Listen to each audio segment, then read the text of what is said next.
أشهد أن محمد رسول الله.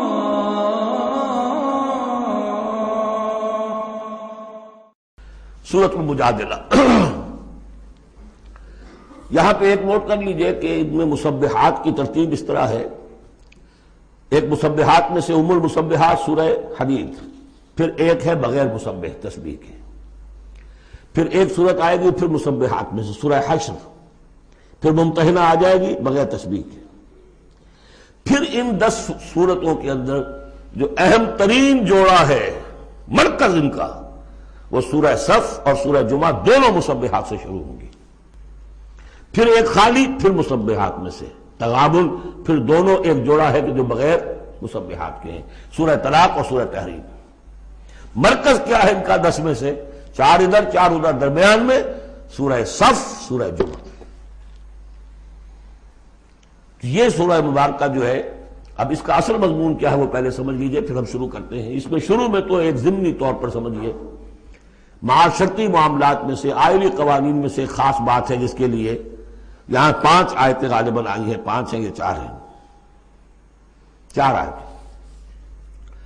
اس کے بعد جو سورہ حدید کا مرکزی مضمون تھا، اللہ کا دیا ہوا نظام عدل و قسط قائم کرنا، اب ظاہر بات ہے کہ اس کی جد و جہد کے لیے ایک حزب اللہ درکار ہے. ایک آدمی تو یہ کام نہیں کر سکتا. ایک آدمی کر سکتا تو حضرت موسیٰ علیہ السلام پر وہ حسرت کیوں طاری ہوتی ہے جب پوری قوم نے جواب دے دیا تھا فَاذْهَبْ أَنْتَ وَرَبُّكَ فَقَاتِلَا إِنَّا هَاهُنَا قَاعِدُونَ. ایک نہیں 4 تھے وہ، حضرت موسیٰ بھی تھے، حضرت ہارون بھی تھے. رب انی لا املک الا نفسی واخی فافرق بیننا وبین القوم الفاسقین. یاد ہے یا نہیں؟ پھر 2 اور تھے، پھر ان کے یوشع ابن نون بھی تھے اور کالب بن یفنہ بھی تھے. 4 تھے، لیکن 4 سے تو نہیں ہوتا. جماعت چاہیے نظام کو بدلنے کے لیے، باطل کو کہ جڑ کو اکھیڑنے کے لیے. وہ جماعت جو ہے حزب اللہ کہلاتی ہے. لیکن ظاہر بات ہے شیطان بھی بیٹھا نہیں رہے گا. It is not going to take it lying down. ٹھیک ہے، آپ کو واک اوور دے دے گا، جائیے جی آپ چلا اپنا دین حق قائم کر لیجئے. شیطان اور شیطان کا لاؤ لشکر، اس کے چیلے چانٹے، اس کے ایجنٹ، وہ ہے حزب الشیطان. اس سورہ مبارکہ میں اب حزب اللہ اور حزب الشیطان کا تقابل آئے گا، اور حزب اللہ کے کارکنوں کو کچھ ہدایات دی جا رہی ہیں کہ یہ شیطان تمہارے اندر بھی رخنے پیدا کرنا چاہتا ہے، کس طریقے سے اس کو روکو. جیسے سورہ حجرات میں ہم نے دیکھا، تمسخر ایک دوسرے کا نہ کرو، ایک دوسرے کی غیبت نہ کرو، سوء ظن سے کام نہ لو. وہ یاد ہے، کسی کے نام چڑھانے والے نہ رکھ لو. وہ ساری ہدایات. کسی افواہ کے اوپر فوراً اقدام نہ کر لو. اگر کوئی فاسق کوئی خبر لے کر آئے تحقیق کرو پھر کوئی اقدام کرو. یہ ساری ہدایت کس لیے؟ آج 2 مسلمان لڑ پڑے تو صلح کراؤ، تاکہ وہ حزب اللہ مضبوط رہے، مستحکم رہے. یہ نیکی کی قوت ہے، نیکی کی طاقت ہے. یہ طاقت مضبوط ہوگی تو نیکی کے لیے امکان ہوگا کہ اس کا غلبہ ہو. اور وہ قوت جو ہے نیکی کی حامل قوت، وہ اگر کمزور ہو گئی تو پھر جو باطل ہے وہ ڈنکا بجائے گا. یہ ہے اس سورہ مبارکہ کا مضمون. پہلے آگے ہے ایک معاملہ خاندانی آئلی قوانین میں. بسم اللہ الرحمن الرحیم. قد سمع اللہ قول التی تجادلک فی زوجہا. یہ زہار ایک کہلاتا ہے شریعت کی روح سے، اور عرب میں یہ رواج تھا. ایک تو طلاق ہوتی ہے، شوہر نے بیوی کو طلاق دی. اب طلاق کی مختلف قسمیں ہوں گی، وہاں ہم بھی پڑھ چکے ہیں کون کون سی قسمیں ہیں. طلاق رجعی ہے، طلاق بائن ہے، طلاق مغلظ ہے، وغیرہ وغیرہ.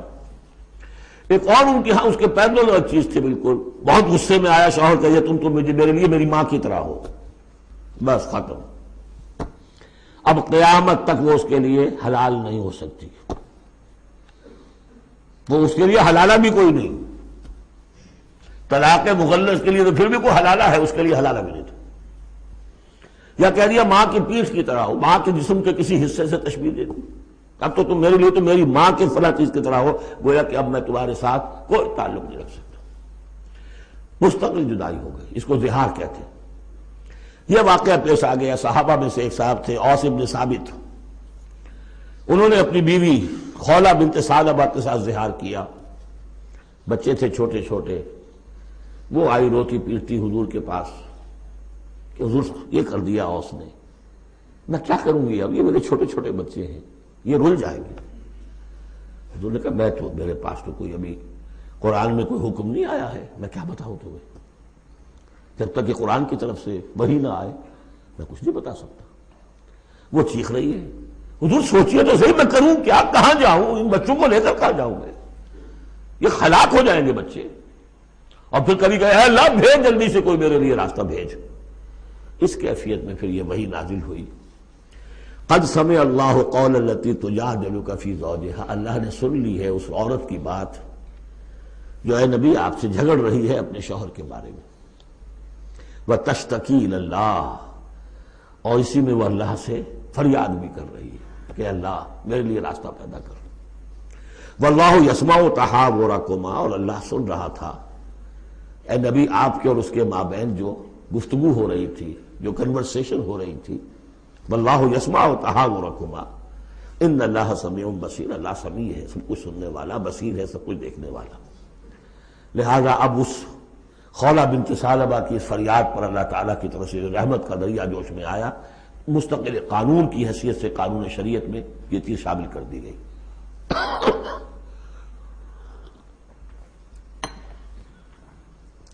الذین یظاہرون منکم من نسائہم، اے مسلمانوں تم میں سے جو لوگ اپنی بیویوں کو اپنی ماں کہہ بیٹھے، ماں ہن امہاتہم، وہ ان کی مائیں تو نہیں بن جاتی کہہ دینے سے، جیسے کسی کو بیٹا کہنے سے بیٹا تو نہیں بن جائے گا، وہ منہ بولے بیٹے کی کوئی حیثیت نہیں، اسی طرح یہ ماں کہہ دینا اسے کوئی معنی نہیں۔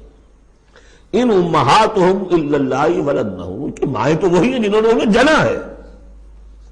وَإِنَّهُمْ لَيَقُولُونَ مُنْكَرًا مِنَ الْقَوْلِ وَالزُّورَ، یقیناً جو بات کہہ رہے ہیں وہ جھوٹی ہے اور بہت ناپسندیدہ بات ہے۔ وَإِنَّ اللَّهَ لَعَفُوٌّ غَفُورٌ، اللہ تعالیٰ عفو ہے، معاف فرمانے والا ہے، اور غفور ہے، بخشنے والا ہے۔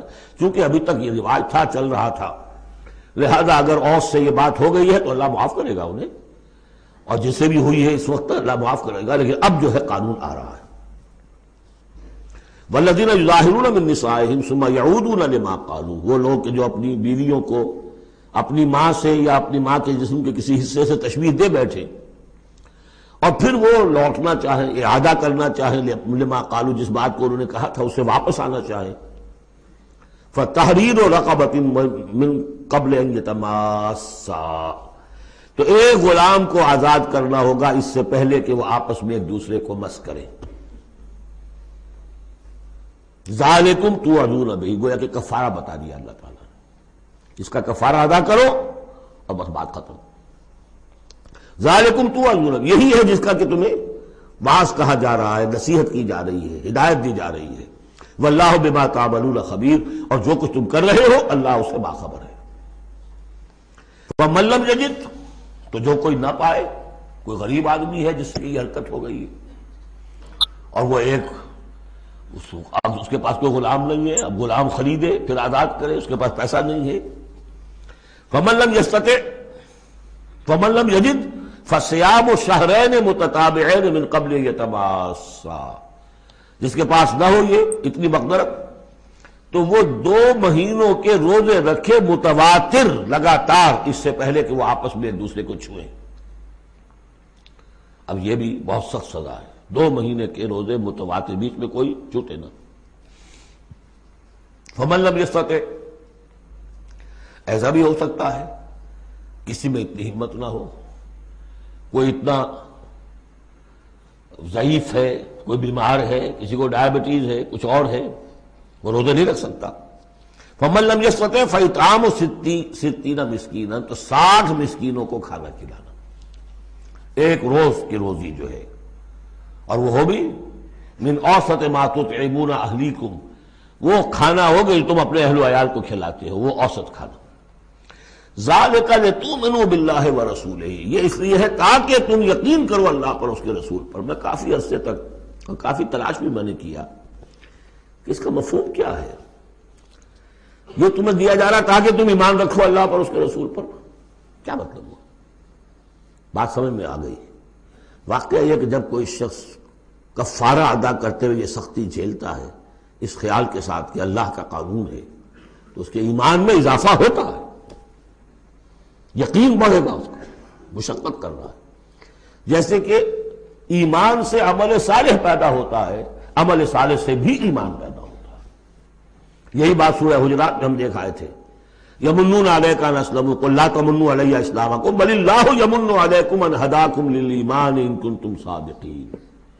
ایمان کے راستے پر اللہ تمہیں لے آیا ہے، اسلام میں داخل ہو گئے ہو تو ایمان تک بھی پہنچ جاؤ گے، اور یہ اللہ کا بڑا احسان مانو۔ تو فرمایا ذالک لتؤمنوا باللہ ورسولہ، یہ اس لیے ہے تاکہ تم ایمان پوری طرح تمہارے اندر ایمان اور راسخ ہو جائے اللہ پر اور اس کے رسول پر۔ وتلک حدود اللہ، یہ اللہ کی حدود ہے۔ وللکافرین عذاب علیم، اور کافروں کے لیے بہت دردناک عذاب ہے۔ ان الذین یحادون اللہ ورسولہ کبتوا کما کبت الذین من قبلہم وقد انزلنا آیات بینات وللکافرین عذاب مہین۔ صدق اللہ العظیم۔ جیسا کہ میں عرض کر چکا ہوں، سورہ حدید میں اللہ تعالیٰ کے لائق دیے ہوئے نظام عدل و قسط کے قیام کو، انبیاء کرام کی بعثت، کتابوں کے نزول اور جو میزان اللہ نے عطا فرمائی ہے اس کا مقصد قرار دیا گیا۔ ظاہر بات ہے کہ اس نظام عدل و قسط کو قائم کرنے کے لیے جد و جہد ایک سعی کرنی پڑے گی، اور اس میں یقیناً رکاوٹ ڈالی جائے گی ان لوگوں کی طرف سے کہ جو ایک غیر عادلانہ نظام میں مفادات اٹھا رہے ہوں، جن کو کہ کچھ پریولیجز حاصل ہوں۔ مثلا فرض کیجئے کسی معاشرے کے اندر سیاسی ریپریشن ہے، جبر ہے، ظاہر بات ہے وہ ڈکٹیٹر ہیں، کچھ لوگ ہیں کہ جنہوں نے دوسرے لوگوں کو دبایا ہوا ہے، وہ کبھی پسند نہیں کریں گے کہ لوگوں کو ان کے حقوق مل جائیں۔ یا کسی معاشرے کے اندر زیادہ نمایاں چیز جو ہے وہ معاشی استحصال ہے، اکنامک ایکسپلائٹیشن ہے۔ نتیجہ کیا ہوگا کہ ایک طبقہ ہوگا غرباء کا، ہیو ناٹس کا، ایک ہوگا ہیوز کا۔ وہ ہیوز والے جو ہے کبھی نہیں چاہیں گے کہ نظام بدلے، وہ ریزسٹ کریں گے ٹوتھ اینڈ نیل۔ لہذا ایک کشاکش، ایک تصادم ناگزیر ہے۔ اس تصادم کے لیے دو گروہ نمایاں ہوتے چلے جائیں گے، ایک جو اللہ کے دین کے پر ایمان رکھنے والے اور جنہوں نے اپنی زندگیوں کو اس کام کے لیے وقف کر دیا ہو کہ اللہ کے دین کو نافذ کریں، دوسرے وہ کہ جو ان کی مخالفت کریں گے۔ اب ان دونوں کی کشاکش اور دونوں کے لیے علیحدہ علیحدہ عنوان ہیں جو تجویز کیے جا رہے ہیں سورہ مجادلہ میں۔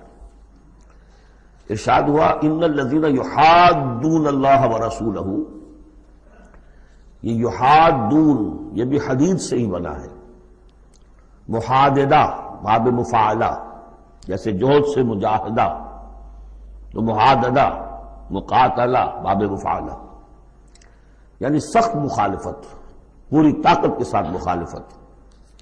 یقیناً وہ لوگ جو پوری قوت کے ساتھ مخالفت کرنے پر تل گئے ہیں اللہ کی اور اس کے رسول کی، اور ظاہر بات ہے کہ اللہ اور اس کے رسول سے مراد اللہ کا دین ہے۔ اللہ تعالیٰ کی ایک تکوینی حکومت تو پوری دنیا میں ویسے ہی قائم ہے، اللہ کی کوئی کیا مخالفت کرے گا؟ اللہ کے رسول صلی اللہ علیہ وسلم سے بھی ذاتی پرخاش کسی کو کچھ نہیں تھی، کوئی ذاتی چپکلش نہیں تھی، جیسا کہ سورہ انعام میں ہم نے پڑھا ہے وَلَٰكِنَّ الظَّالِمِينَ بِآيَاتِ اللَّهِ يَجْحَدُونَ، یہ تو اللہ کی آیات کا انکار کر رہے ہیں۔ اے نبی جنگ آپ سے نہیں ہے ان کی، وہ تو ہمارے دین سے ہے۔ تو یعنی وہ لوگ کہ جو پوری قوت کے ساتھ مقابلہ کر رہے ہیں، مخالفت کر رہے ہیں اللہ کی اور اس کے رسول کی، یعنی اس کے دین کی اور اس کے دین کے قیام کی۔ دین بھی اگر رکھا رہے کتابوں میں لکھا ہوا اور مزید پی ایچ ڈیز اس پہ آپ کرتے رہیے، کتابیں لکھتے رہیے، تو انہیں کوئی اعتراض نہیں، لیکن جب آپ یہ کہیں گے کہ اس دین کو قائم کرنا ہے تو یہ ہے بات کہ جو بہرحال ٹھنڈے پیٹوں برداشت نہیں کی جا سکتی۔ ان الذین یحادون اللہ ورسولہ کبتوا کما کبت الذین من قبلہم، وہ خوار ہو گئے، تباہ ہو گئے جس طریقے سے کہ ان سے پہلے کے لوگ تباہ ہوئے تھے۔ یعنی یہ کہ جیسے قوم فرعون تباہ ہوئی، قوم نوح تباہ ہوئی، قوم ہود تباہ ہوئی، جس نے بھی مخالفت کی اللہ کی اور اس کے رسول کی، ان کا جو انجام ہوا وہ تمہیں معلوم ہے۔ وقد انزلنا آیات بینات، اور ہم اتار چکے ہیں روشن آیات. یعنی مکی صورتوں میں یہ سارے واقعات آ چکے ہیں. بڑی بڑی قومیں جو تم سے کہیں بڑھ کر اے قریش اور اے عرب کے مشرکوں تم سے کہیں بڑھ کر زیادہ طاقتور تھے، ان کو ہم نے ہلاک کیا. وللکافرین عذاب مہین، یہ تو دنیاوی عذاب تھا جو ان پر آیا، ابھی ان کے لیے عذاب مہین جو ہے ذلت والا عذاب آخرت کے اندر ہے. یوم یبعثہم اللہ جمیعا فینبئہم بما عملوا، جس دن کہ اللہ تعالیٰ ان سب کو اٹھائے گا بعث بعد الموت، اور پھر انہیں جتلا دے گا جو انہوں نے عمل کیے تھے. احصاہ اللہ ونسوہ، اللہ نے تو ان کو محفوظ رکھا ہوا تھا، ان کا ریکارڈ تھا، ایک ایک عمل ان کا جو ہے وہاں پر موجود تھا. ونسوہ، وہ بھول بھی چکے تھے کہ انہوں نے کیا کیا زیادتیاں کی ہیں، کیا کیا حرام خوریاں کی ہیں، وہ تو بھول چکے تھے. واللہ علی کل شیء شہید، اور اللہ تعالیٰ تو ہر چیز پر گواہ ہے، خود نگران ہے. الم تر ان اللہ یعلم ما فی السماوات و ما فی الارض، کیا تم نہیں دیکھتے کہ اللہ تعالیٰ تو جانتا ہے جو کچھ بھی ہے آسمانوں میں اور جو کچھ بھی ہے زمین میں. ما یکون من نجوا ثلاثۃ الا هو رابعهم، نہیں ہوتے کبھی بھی تین آدمی سرگوشیاں کرتے ہوئے مگر یہ کہ ان کا چوتھا اللہ ہوتا ہے. جماعتی زندگی میں ایک بڑا فتنہ پیدا ہو جاتا ہے کہ گروپ بندی ہو جائے، اور پھر وہ گروپس جو ہیں خفیہ جو ہے چیبے گوئیاں شروع کر دیں. ایک جماعت ہے، اس جماعت میں ظاہر بات ہے اختلاف رائے بھی ہو سکتا ہے، لیکن اختلاف رائے کے لیے جو فورم ہے جہاں اختلاف رائے کا اظہار ہونا چاہیے وہاں اختلاف کیا جائے، اس کے قواعد و ضوابط کو ملحوظ رکھتے ہوئے. اس کی بجائے پرورٹڈ ذہنیت جو ہوتی ہے، تخریبی ذہنیت ہوتی ہے، وہ یہ ہے کہ اپنی ایک علیحدہ سی لابی بنا کر اور اپنے ہی مشورے کر رہے ہیں، گفتگویں کر رہے ہیں، تاکہ اپنے خیال میں تو اور پختہ سے پختہ ہوتے چلے جائیں.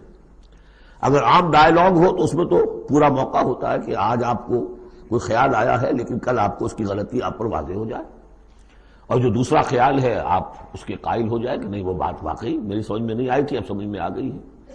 لیکن اگر اس کی بجائے اوپن ڈائیلاگ کی بجائے اگر یہ خفیہ سرگوشیاں شروع ہو جائیں تو یہ گویا کہ پھر اس جماعت کے لیے یہ ایک بہت بڑا سمجھیے کہ سم میں قاتل ہے، زہر ہے، مہلک زہر ہے.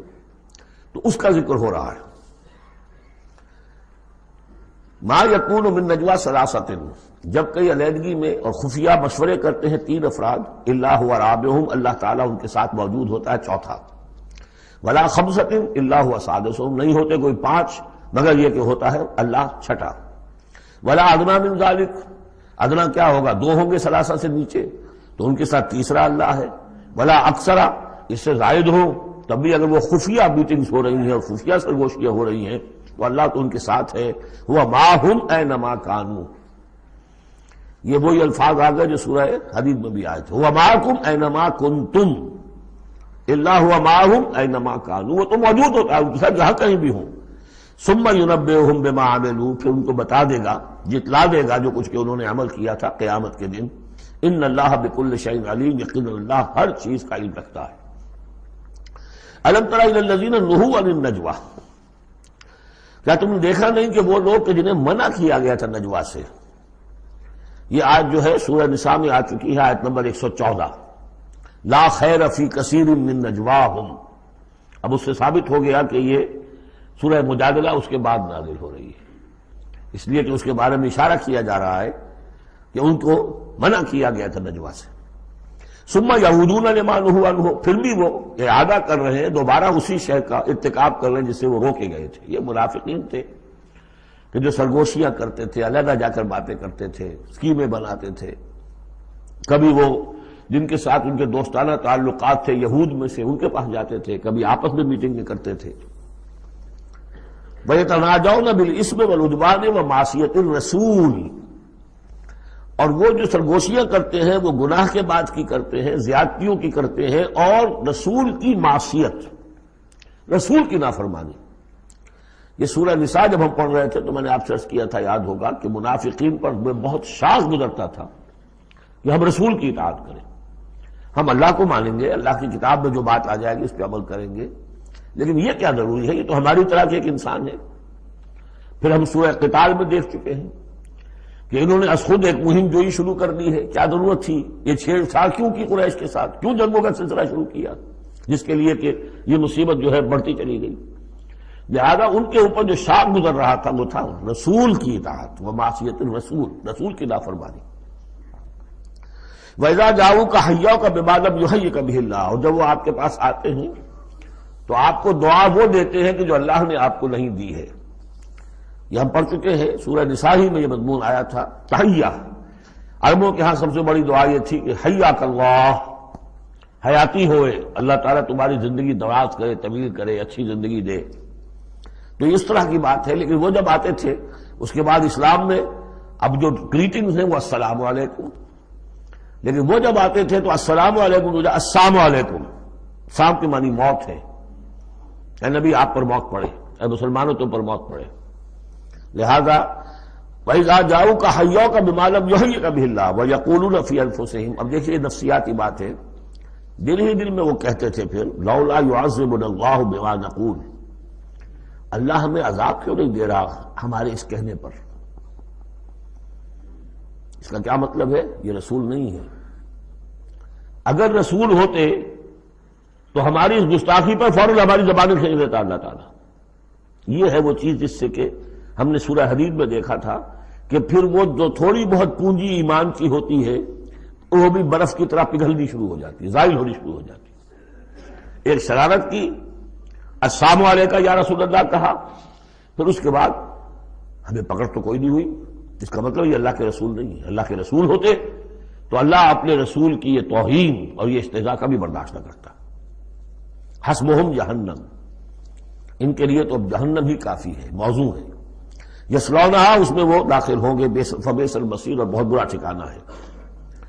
یا ایھا الذین آمنوا اذا تناجیتم، اے اہل ایمان، جب تمہیں کوئی سرگوشی کرنی ہو، علیحدہ جا کر بات کرنی ہو، فلا تتناجوا بالاسم والعدوان ومعصیۃ الرسول، تو دیکھو کسی گناہ کے کام کے لیے کوئی مشورہ ہو رہا ہے، اسکیم بن رہی ہے، کہیں کسی پر زیادتی کرنے کے لیے کوئی مشورہ کر رہے ہو خفیہ، یا رسول کی مخالفت، رسول کے احکام کی نافرمانی کی، یہ تمہاری سرگوشی کا موضوع نہیں ہونا چاہیے۔ وَتَنَاجَوْا بِالْبِرِّ وَالتَّقْوَىٰ، ہاں علیحدہ جا کر کسی کو کوئی بات سمجھانی ہے تو نیکی کی تلقین کرو، بھلائی کی تلقین کرو، صدقہ و خیرات کی تلقین کرو۔ وَاتَّقُوا اللَّهَ الَّذِي إِلَيْهِ تُحْشَرُونَ، اور دیکھو اس اللہ سے ڈرتے رہو، اس کا تقوی اختیار کرو جس کی طرف کہ تمہیں لازماً جمع کیا جائے گا۔ اِنَّمَا النَّجْوَىٰ مِنَ الشَّيْطَانِ، یہ نجوہ جو ہے یہ شیطانی عمل ہے، یہ شیطان کا کام ہے، یہ اس کی تحریک پر اور اسی کی طرف سے اس کے لیے تمہیں موٹیویشن ملتی ہے۔ لِيَحْزُنَ الَّذِينَ آمَنُوا، تاکہ اہل ایمان جو ہے وہ رنجیدہ ہوں۔ ایک تو یہ کہ یہ ساری ان کی اسکیمیں جو ہوتی تھی وہ اسی لیے ہوتی تھی مسلمانوں کو نقصان پہنچانا، ظاہر بات ہے کہ نقصان پہنچے گا وقتی اور عارضی طور پر، تو طبع بشری کی بنا پر کچھ نہ کچھ رنج اور افسوس تو ہوگا۔ اور ایک اس میں اور بات بھی نفسیاتی یہ ہے کہ فرض کیجئے کہ آپ نے دیکھا 3-4 آدمی ادھر خسر پسر کر رہے ہیں، تو خام خواہ آپ کو خیال ہوتا ہے کہ یہ میرے بارے میں کوئی بات کر رہے ہیں، اور اس سے کہ آپ کی طبیعت پر ایک الٹا اثر ہوتا ہے۔ کبھی کبھی خاص طور پر ایسا بھی ہوتا ہے کہ آپ کی طرف کسی نے دیکھ بھی لیا مسکرا کے، اور یہ در حقیقت انہیں ستانے کے لیے، چڑھانے کے لیے۔ لِيَحْزُنَ الَّذِينَ آمَنُوا، تاکہ اہل ایمان جو ہے وہ حزن سے دوچار ہوں، دلگیر ہوں، دل گرفتہ ہوں۔ وَلَيْسَ بِضَارِّهِمْ شَيْئًا، حالانکہ یہ شیطان کوئی ضرر نہیں پہنچا سکتا انہیں کچھ بھی، إِلَّا بِإِذْنِ اللَّهِ، مگر اللہ کے اذن سے۔ اللہ کی طرف سے کوئی آزمائش آنی ہے تو آئے گی، کوئی روک نہیں سکتا، لیکن شیطان اپنے ارادے سے، اپنے اختیار سے کوئی ضرر نہیں پہنچا سکتا۔ وَعَلَى اللَّهِ فَلْيَتَوَكَّلِ الْمُؤْمِنُونَ، اور اہل ایمان کو توکل کرنا چاہیے صرف اللہ پر۔ اہل ایمان کا توکل اور بھروسہ یہ کچھ نہیں ہوگا ان کے کیے، تم اپنا فرض ادا کرو، اللہ تعالیٰ تمہارے ساتھ ہے۔ یا ایھا الذین آمنوا اذا قیل لکم تفصحوا فی المجالس فافصحوا یفصح اللہ لکم، یہ بھی ان منافقین کا طرز عمل تھا کہ مجالس میں جب حضور کی عام مجلس ہے تو اس میں 3-4 آدمی ذرا قریب ہو کر ایک گچھا سا بن کر بیٹھے ہوئے ہیں، اور جو بات ہو رہی ہے حضور فرمائے ساتھ ساتھ وہ فقرے بھی چست کرتے جا رہے ہیں۔ پھر یہ کہ وہ علیحدہ بیٹھتے تھے کہ ہمارے فقرے کے سچے مسلمان نہ سن لے کہیں، تب تو پکڑ ہو جائے گی ہماری۔ تو گویا کہ ایک گچھا سا بن کر وہ بیٹھے ہوئے ہیں، بہت قریب قریب ہو کر، اپنا ایک علیحدہ سالقہ بنا کر۔ تو اس کے لیے اگر ان سے کہا جاتا کھل کر بیٹھو، اس طریقے سے یہ جگہ جگہ پر علیحدہ گروپ بنا کر نہ بیٹھو، کھل کر بیٹھو، معلوم ہو کہ ایک اجلاس ہے، ایک اجتماع ہو رہا ہے۔ فافصحوا تو تم کھل کے بیٹھا کرو، اللہ تعالیٰ تمہارے لیے کشادگی پیدا کر دے گا۔ بڑی عمدہ انداز ہے نصیحت کا۔ وَإِذَا قِيلَ انشُزُوا فَانشُزُوا يَرْفَعِ اللَّهُ الَّذِينَ آمَنُوا مِنكُمْ، اور جب کہا جائے کہ اٹھ کھڑے ہو تو چلے جایا کرو، اٹھ جایا کرو۔ یہ بھی ہوتا تھا کہ ایک میٹنگ ہے، مشورہ ہے، گفتگو ہوئی ہے، کوئی مسئلہ طے ہو گیا ہے، اب یہ ہمیں اقدام کرنا ہے، یہ فیصلہ کرنا ہے۔ اب یہ کہ جب مجلس برخاست ہوئی وہ بیٹھے ہوئے وہیں پر کچھ ایک گروپ بنا کر اب اس کے اوپر تبصرے ہو رہے ہیں۔ یہ بھی در حقیقت بحیثیت مجموعی جماعت کے اندر ایک سوء ظن کی سی فضا پیدا کرنے والی شے ہے۔ اب جب اجتماع تھا، بیٹھے تھے، اجتماع ختم ہو گیا، اب جائیے۔ جب کہا جائے کہ اٹھ جاؤ تو اٹھ جایا کرو، اٹھ کھڑے ہوا کرو۔ یرفع اللہ الذین آمنوا منکم، اللہ تعالیٰ تم میں سے جو واقعی اہل ایمان ہے ان کے درجات بلند کرے گا۔ والذین اوتوا العلم درجات، اور جن کو اللہ تعالیٰ نے علم دیا ہے، حقیقی علم دیا ہے، ان کے درجات بلند کرے گا۔ واللہ بما تعملون خبیر، اور اللہ تعالیٰ جو کچھ تم کر رہے ہو اس سے باخبر ہے۔ یا ایھا الذین آمنوا اذا ناجیتم الرسول فقدموا بین یدی نجواکم صدقہ، اہل ایمان جب تم رسول سے کوئی تنہائی میں بات کرنا چاہو تو ذرا اپنی اس علیحدگی کی بات سے پہلے کوئی صدقہ دیا کرو۔ اب اس کا بھی پس منظر سمجھیے، یہ چیزیں سمجھ میں نہیں آ سکتی اگر جماعتی ایک شکل سامنے نہ ہو اور اس میں ایک جد و جہد کی شکل۔ ہوتا کیا ہے کہ کچھ لوگ وہ اپنی حضور سے قرب ظاہر کرنے کے لیے اور اپنی حیثیت کو علیحدہ ممیز کرنے کے لیے، حضور ذرا مجھے آپ سے علیحدگی میں بات کرنی ہے تاکہ لوگ دیکھ لیں یہ کوئی بڑا چودھری ہے، بڑا اہم آدمی ہے، یہ علیحدگی میں جا کے بات کر رہا ہے، تو بڑا یعنی یہ کہ حضور کو بھی اس پر اعتماد ہے، اور وہ اپنی ایک نمایاں حیثیت ظاہر کرنے کے لیے۔ اور جو ان میں منافق تھے، جو عبداللہ ابن ابی کے بارے میں میں آپ کو بتا چکا ہوں کہ جب حضور جمعے کا خطبہ دینے کھڑے ہوتے تھے تو پہلے صف میں ہوتا تھا، پہلے کھڑا ہو جاتا تھا خود، اور کہتے لوگوں دیکھو توجہ سے سنو، یہ اللہ کے رسول ہے، تاکہ اس کی اپنی حیثیت ایک ظاہر ہو جائے کہ وہ یہاں کا چودھری ہے۔ اور وہ تھا مدینے کا چودھری، اس لیے کہ خزرج کا سردار تھا، اور خزرج بڑا قبیلہ تھا، اور طے کر چکے تھے اہل مدینہ کہ اسے بادشاہ بنا لیں گے، اپنا نظام بنائیں گے، چونکہ بہت عرصہ ہو گیا تھا انہیں باہم لڑتے ہوئے اوس اور خزرج کو۔ اب وہ چاہ رہے تھے کوئی ایک نظام ہو جائے، ہمارا بھی ایک بادشاہ ہو کوئی، اور اس کے لیے تاج بن چکا تھا، بس تاج پوشی باقی تھی کہ حضور تشریف لے آئے جو بے تاج بادشاہ بن گئے۔ اب اس کے جو بادشاہی کے خواب تھے سارے کے سارے جو ہیں وہ ختم ہو گئے، لہذا اس کے اندر دشمنی اول روز سے تھی، تو وہ بھی اپنی اس حیثیت کو ظاہر کرنے کے لیے کھڑے ہو کر کہتا تھا۔ اسی طرح یہ کہ اذا ناجیتم الرسول، تو اب آپ نے چونکہ مال سے جو ہے محبت بہت تھی، حضور نے کہا کہ پہلے کو صدقہ دے کر پھر ذرا آ کے حضور سے بات کیا کرو۔ ٹیکس لگا دیا اللہ تعالیٰ نے حضور سے علیحدہ گفتگو کا۔ اب وہ تو اس سے پہلوتی کر گئے، اور تھا صرف یہی بتانا تھا کہ یہ لوگ جو بہت ان کو مال سے اتنی محبت ہے کہ کوئی صدقہ دے کر اور پھر حضور سے علیحدہ گفتگو کرنے کے لیے کوئی آمادہ نہیں ہوا ان میں سے۔ حضرت علی کہتے ہیں رضی اللہ تعالیٰ عنہ، میں واحد شخص تھا جس نے حضور سے تنہائی میں گفتگو کے لیے آپ سے وقت مانگا اور صدقہ جو ہے اس کو پیش کیا، لیکن اللہ تعالیٰ نے جلد ہی اس حکم کو جو ہے منسوخ بھی کر دیا۔ یہ حکم بہت جلدی منسوخ ہوا ہے۔ یا ایھا الذین آمنوا اذا ناجیتم الرسول فقدموا بین یدی نجواکم صدقہ ذالک خیر لکم واطہر، یہ تمہارے لیے بہت بہتر بھی ہے اور بہت پاکیزہ بات ہے۔ فإن لم تجدوا فإن اللہ غفور رحیم، ہاں اگر تم غریب ہو، تمہیں نہیں تمہارے پاس کوئی شے ہے تو اللہ تعالیٰ غفور اور رحیم ہے، یہ گنجائش رکھتی تھی۔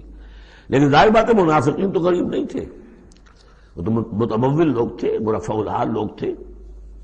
اس کے بعد فرمایا اشفقتم ان تقدموا بین یدی نجواکم صدقات، کیا تم ڈر گئے اس سے کہ رسول کے ساتھ اپنی تنہائی کی بات اور ملاقات سے پہلے کوئی صدقہ دو؟ فَإِذْ لَمْ تَفْعَلُوا وَتَابَ اللَّهُ عَلَيْكُمْ، تو جب تم نے یہ نہیں کیا تو اللہ تعالیٰ نے بھی تمہاری توبہ کو قبول کیا، تم پر نظر عنایت فرمائی۔ فَأَقِیمُوا الصَّلَاةَ وَآتُوا الزَّکَاةَ وَأَطِیعُوا اللَّهَ وَرَسُولَهُ، تو بس ٹھیک ہے نماز قائم رکھو، زکوٰۃ ادا کرو اور اللہ اور اس کے رسول کی اطاعت کرتے رہو۔ وَاللَّهُ خَبِیرٌ بِمَا تَعْمَلُونَ، اللہ باخبر ہے اس سے کہ جو تم کر رہے ہو۔ تو یہ حکم آیا بہت عارضی طور پر اور بہت جلد ختم بھی کر دیا گیا، لیکن یہ کہ اس سے وہ لوگ نمایاں ہو گئے کہ جو پہلے بہت ہی بار بار آتے تھے اور علیحدہ سے مشورے کرتے تھے اور اپنی ایک حیثیت جو ہے اس کا اظہار اس طریقے سے کیا کرتے تھے، جب اس حکم کے بعد چند دن تک وہ نہیں آئے تو معلوم ہو گیا ہوگا اور پھر ان کو بھی شرم آئی ہوگی کہ اب دوبارہ ہم وہ کام نہ کریں۔ الم تر الی الذین تولوا قوما غضب اللہ علیہم، کیا تم نے غور نہیں کیا کہ وہ لوگ کہ جنہوں نے دوستی گانٹھی ہے ان سے کہ جن پر اللہ کا غضب ہے. یہاں مراد کون ہے؟ یہودی. یہودی کون ہے؟ مغضوب علیہم، جو لوگ ہیں مسلمانوں تم میں سے، چاہے اوس کے ہوں یا خزرج کے ہوں، جنہوں نے ان سے ابھی تک یارانے گانٹھے ہوئے ہیں، دوستیاں ہیں، حلیفی کے پرانے تعلقات کو ابھی تک نبھا رہے ہو. الم تر الی الذین تولوا قوما غضب اللہ علیہم ما هم منکم ولا منهم، وہ نہ تم میں سے ہے نہ ان میں سے. یہ منافقین کا یہ رول، لا الہ ہؤلاء ولا الہ ہؤلاء مذبذبین بین ذلک، سورہ نساء میں ہم پڑھ چکے ہیں. وَيَحْلِفُونَ عَلَى الْكَذِبِ وَهُمْ يَعْلَمُونَ، اور وہ جانتے بوجھتے جھوٹے حلف اٹھاتے ہیں، قسمیں کھاتے ہیں، جھوٹی قسمیں کھاتے ہیں. أَعَدَّ اللَّهُ لَهُمْ عَذَابًا شَدِيدًا، اللہ تعالیٰ نے تیار کر رکھا ہے ان کے لیے ایک سخت عذاب. إِنَّهُمْ سَاءَ مَا كَانُوا يَعْمَلُونَ، یقیناً جو طرز عمل وہ اختیار کیے ہوئے ہیں وہ بہت ہی برا ہے. اتخذوا أيمانهم جنة، انہوں نے اپنی قسموں کو ڈھال بنا لیا ہے. جہاں کسی بات پر گرفت ہوئی، خدا کی قسم، اللہ گواہ ہے یہ معاملہ یوں نہیں تھا، یوں تھا. اب دوسرا شخص جو ہے شریف مسلمان ہے، وہ مروت میں آ کے اللہ کی قسم کھا رہا ہے تو کم سے کم چپ تو ہو جاتا تھا. اب میں کیا کروں؟ لہذا انہوں نے قسموں کو اپنی ڈھال بنا لیا. فصدوا عن سبیل اللہ، تو وہ رکتے بھی ہیں، روکتے بھی ہیں اللہ کے عذاب سے، اللہ کے راستے سے. فلہم عذاب مہین، تو ان کے لیے اہانت آمیز عذاب ہے. لن تغنی عنہم اموالہم ولا اولادہم من اللہ شیئا، ان کے کچھ کام نہیں آئیں گے، نہ ان کے اموال نہ ان کی اولادیں، من اللہ کے مقابلے میں کچھ بھی. اولئک اصحاب النار، یہ حقیقت جہنمی ہیں، ہم فیہا خالدون، اور اس میں ہمیشہ ہمیشہ رہیں گے. بظاہر کون ہے؟ بظاہر تو محمد کے ماننے والے ہیں صلی اللہ علیہ وسلم. منافق کون تھے؟ اسلام کا دم بھرتے تھے، کہتے تھے ہم مسلمان ہیں. جو سورہ منافقون آئے گی اسی سلسلے میں، قسمیں کھاتے تھے. اذا جاءک المنافقون قالوا نشهد انک لرسول اللہ واللہ یعلم انک لرسولہ واللہ یشهد ان المنافقین لکاذبون. یہ منافق جو کہہ رہے ہیں جھوٹ کہہ رہے ہیں، حالانکہ بات جو کہہ رہے ہیں سچی ہے کہ آپ اللہ کے رسول ہیں. بات سچی کہہ رہے ہیں لیکن ہیں جھوٹے، اس لیے کہ ان کے دل میں آپ پر ایمان نہیں ہے. یوم یبعثہم اللہ جمیعا، جس دن کہ اللہ تعالیٰ ان سب کو اٹھائے گا. فَيَحْلِفُونَ لَهُ كَمَا يَحْلِفُونَ لَكُمْ، تو وہ اللہ کے سامنے بھی اسی طرح کی جھوٹی قسمیں کھائیں گے جیسے کہ آج تمہارے سامنے کھا رہے ہیں.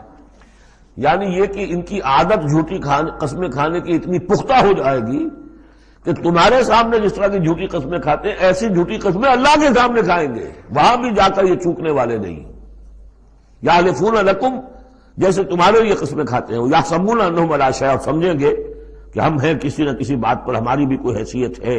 بہرحال ہم نے بھی کچھ نہ کچھ تو کام کیا تھا، ہم نے نمازیں پڑھی تھی، ہم نے روزے رکھے تھے، ہم نے آخر ایک وقت میں ہم اسلام قبول کیا تھا ہم نے. وَيَحْسَبُونَ أَنَّهُمْ عَلَىٰ شَيْءٍ أَلَا إِنَّهُمْ هُمُ الْكَاذِبُونَ، آگاہ ہو جاؤ کہ وہ حقیقت میں جھوٹے ہیں. استحوذ علیہم الشیطان، شیطان نے ان کو اپنے قابو میں کر لیا ہے، شیطان نے قابو پا لیا ہے ان پر. فَأَنسَاهُمْ ذِكْرَ اللَّهِ، اور انہیں غافل کر دیا ہے، بھلا دیا ہے انہیں اللہ کی یاد.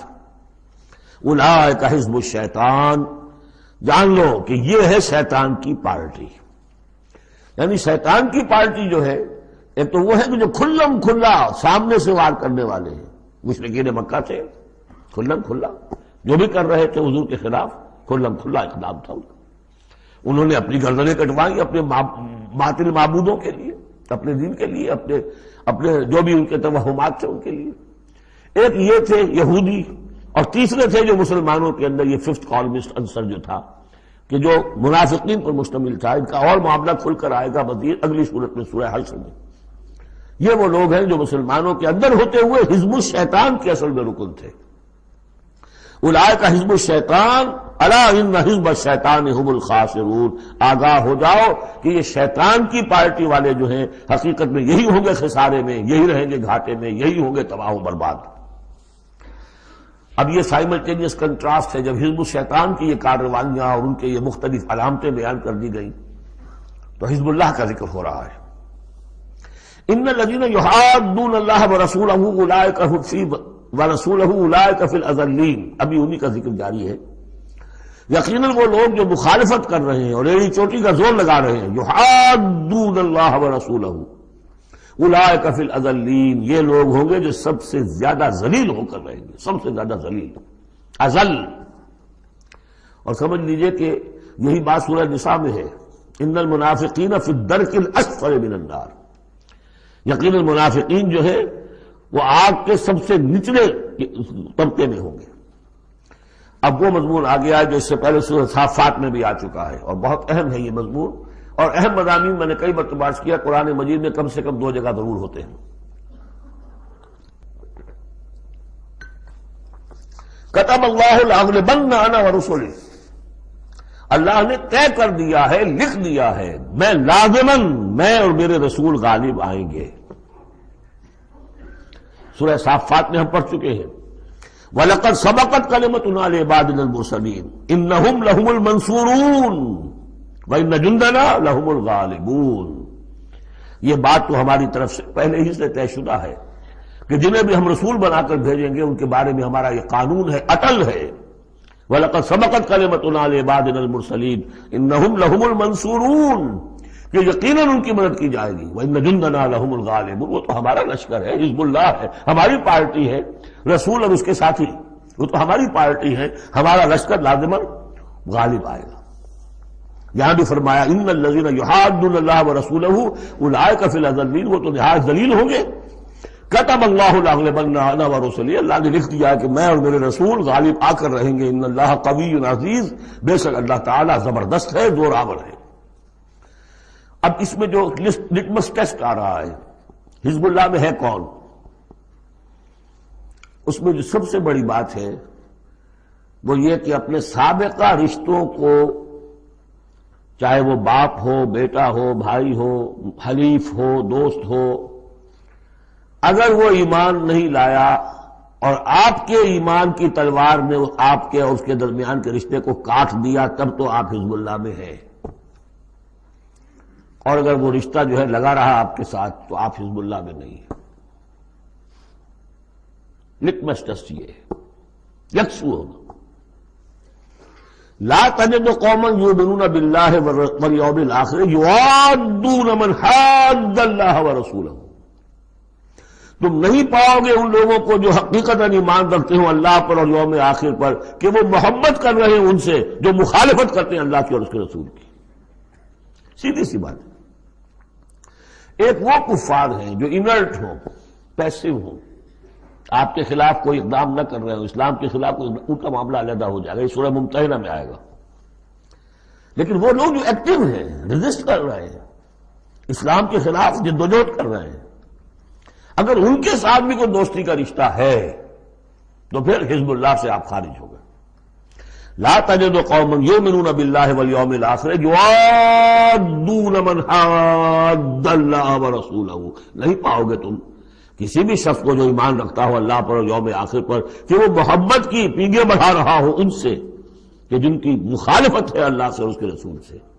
وَلَوْ كَانُوا آبَاءَهُمْ، خواہ وہ ان کے باپ ہوں، او ابناہم یا ان کے بیٹے ہوں، او اخوانہم یا ان کے بھائی ہوں، او عشیرتہم یا ان کے رشتہ دار ہوں۔